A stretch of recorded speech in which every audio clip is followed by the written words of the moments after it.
طرف سے سجائی ہے۔ دیکھو ہمارے بڑے فوت ہوتے ہیں، ہم ان کو دفناتے ہیں، کچھ کلام پڑھ لیتے ہیں، سوئم ہوتا ہے جو آج کل لوگ شرک و بدعت کہتے ہیں، ہم سوئم کرتے ہیں تو کچھ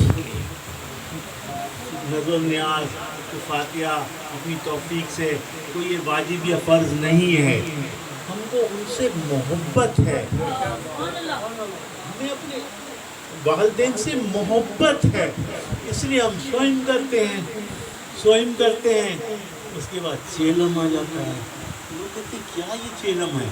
ارے کچھ نہیں ہے، یہ ان کو کچھ تحفہ پیشنے کے لیے ہم مل کے بیٹھ جاتے ہیں، کچھ کوئی یاسین پڑھ دیتا ہے، کوئی قرآن پڑھ دیتا ہے، کوئی درود پڑھ دیتا ہے، اور ہم ان کو دے دیتے ہیں۔ آج کی محفل برسی کی نسبت سے ہے، ہم کیا کرتے ہیں ان کو دفناتے ہیں، سوئم چیلم کر کے ہم بھول جاتے ہیں۔ پھر برسی آتی ہے تو زیادہ زیادہ ایک برسی یاد رہتی ہے، ہم ان کی برسی کر لیتے ہیں، ان کو قبر میں راحت مل جاتی ہے، سکون مل جاتا ہے۔ تو اعلیٰ حضرت نے کہا ہے ارے یہ والدین کوئی بھولنے والی چیز تھوڑی ہے کہ تم نے چیلم کیا، برسی کی، ختم ہو گیا۔ ارے ایک صحابی نے حضور صلی اللہ علیہ وسلم سے پوچھا، یا رسول اللہ میں نے اپنی ماں کو کندھے پہ حج کرایا ہے، کندھے پہ، تو میں نے حق ادا کر دیا۔ بولے تم نے تو اس کے جب تم نے جلنا اس نے تو 2 جھٹکے جو تم نے اس نے کہا تم تو اس کا ہو گیا۔ تو ہم کیا کرتے ہیں؟ تو اعلیٰ حضرت نے کہا ہے کھانے پہ 3 ٹائم فاتحہ دے دو۔ دیکھو یہ تو ہر کوئی کر سکتا ہے نا، چلو آپ 100 روپے ان کے نام سے نہیں کر سکتے، حالانکہ کرنے چاہیے، مالی عبادت بھی کرو، مالی عبادت تو زیادہ وہ مشکل ہے، ہم 100 روپے بھی ان کے نام سے۔ تو بھائی کھانا سامنے آیا، ایک دروشی پڑھو، ایک الحمدو پڑھو، 3 دفعہ کل اللہ پڑھو، ایک یا اللہ اس کے ثواب حضرت محمد صلی اللہ علیہ وسلم کو پیش کرتے ہیں، تمام انبیاء، صحابہ، اماموں، بیویوں، ولیوں، بی بی فاطمہ غوث پاک کو، گلزار مدینہ والوں کو بولتے ہیں، اور والدین کو پیش کرتے ہیں، عزیز اقارب سنگی۔ اس سے رزق کھلے گا، اس سے رزق کھلے گا۔ اس رزق کا حساب نہیں دینا ہے، اس رزق کا حساب نہیں دینا ہے۔ قیامت میں اللہ نہیں پوچھے گا کہ تو نے یہ کیا کیا، نہیں پوچھے گا، کیونکہ ہم نے تو پیش ہی کر دیا، اپنا رکھا ہی نہیں، اس کا حساب نہیں پوچھے گا۔ اور قیامت کے دن انشاءاللہ اگر آپ ان کو یاد رکھو گے، قیامت کے دن جب آپ کے والد کو یا والدہ کو اللہ تاج پہنائے گا، تاج، ہاں جو سب سے قیمتی ہوگا، سونا کیا ہے، ہیرا کیا ہے، وہ تو اللہ ہی جانتا ہے کون سا تاج پہنائے گا، روحانی تاج پہنائے گا، جو سا بھی آئے گا۔ بہرحال تو وہ کہیں گے، آپ کے والد یا جو بھی ہوں گے وہ کہیں گے یا اللہ میرے تو ایسے اعمال نہیں تھے کہ مجھے تاج پہنایا گیا۔ بولے تیرے مرنے کے بعد تیری اولاد نے جو درود فاتحہ تجھے بھیجا اس کے صدقے تجھے تاج پہنایا گیا، اب میری وجہ سے میرے والد کو اللہ تاج پہنائے گا، تو پھر میری اولاد مجھے بخشے گی، اللہ مجھے تاج پہنائے گا، تو اس طرح سلسلہ چلے گا۔ تو اس کو مت بھولو، یہ اعلیٰ حضرت کا نسخہ میرا نہیں ہے، اس کو عادت بنا لو۔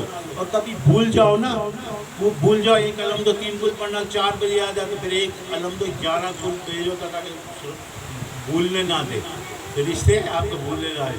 تو باقی جو ہے نا درود شریف، جو کچھ ملا ہے، جو کچھ ملے گا، یہ درود شریف سے ملے گا۔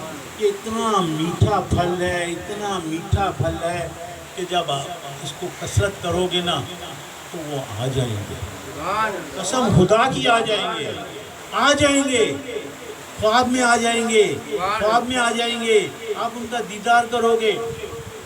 جب حدیث کا مفہوم ہے جس نے مجھے خواب میں دیکھا وہ بیداری میں بھی دیکھے گا، بیداری میں بھی دیکھے گا۔ اب وہ کب آئیں گے؟ وہ آئیں گے، حدیث کا مفہوم ہے آئیں گے۔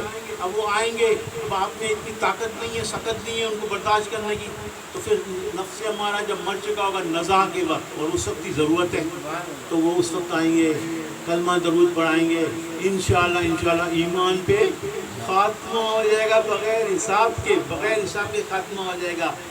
اور دیکھو قیامت کا دن ہوگا، حشر کا دن ہوگا، چلچلاتی ہوئی دھوپ ہی دھوپ ہوگی، ارے جو صرف 50 درود پڑے گا نا 50، تو اس میں سے بلائیں گے صابر ادھر آ، جو بھی میرا نام ہے جو بھی وہ جائے گا تو اسے مصافہ کریں گے. جب جس سے وہ مصافہ کریں گے اس کو روزہ کیا چھیڑے گی؟ نہیں چھیڑے گی. جو 100 پڑھے گا اپنے بچوں کو عادت ڈالو کم سے کم 100 درود پڑھے، انشاءاللہ وہ بھٹکیں گے نہیں، یوٹیوب کی وجہ سے یا کسی وجہ سے نہیں بھٹکیں گے، وہ صراط مستقیم پہ رہیں گے. جو 100 درود پڑھے گا اسے پیشانی پہ اسٹیمپ لگ جاتا ہے، یہ منافق نہیں مرے گا. اور دوزخ کی آگ اس پہ حرام ہے، دوزخ کی آگ اس پہ حرام ہے. اور قیامت کے دن شہیدوں کی لائن میں کھڑا ہوگا. اور جو 1000 پڑھے گا تو موت نہیں آئے گی، پہلے جنت میں اللہ اس کا مقام دکھائے گا، پھر موت آئے گی. چلو 1000 تک تو آؤ، لیکن میں تو سب کو کہتا ہوں کہ بھائی یا اللہ ہم تو نکمے ہیں، کچھ نہیں ہے، ہمیں تو 2 کروڑ ہی بنا دو. کیا یا اللہ 2 کروڑ درود پڑھنا آسان. میں سو جاؤں یہاں مصطفیٰ کہتے کہتے کھلے آنکھ صلی اللہ. جب آپ کثرت درود پڑھو گے، اٹھتے بیٹھتے جاگتے جسم سے آپ کی خوشبو آنے لگی. مروں گے تو آپ کی قبر سے خوشبو آئے گی. بارے شریعت میں آیا جو کثرت درود پڑتا ہے اس کے جسم کو مٹی نہیں کھائے گی. اب بتاؤ جسم کو مٹی نہیں کھائے گی تو جسم ویسے ہی اٹھے گا. تو سمجھے نا، اللہ پاک ہمیں آسان کر دے، ہمیں توفیق دے دے کہ ہم کثرت درود پڑھیں اور بس اللہ اس سے راضی ہو جاتا ہے. کوئی اور عبادت قبول ہو نہ ہو، اس سے اللہ منع کرتا ہی نہیں. چلے سلام کے لیے فقیر ہو.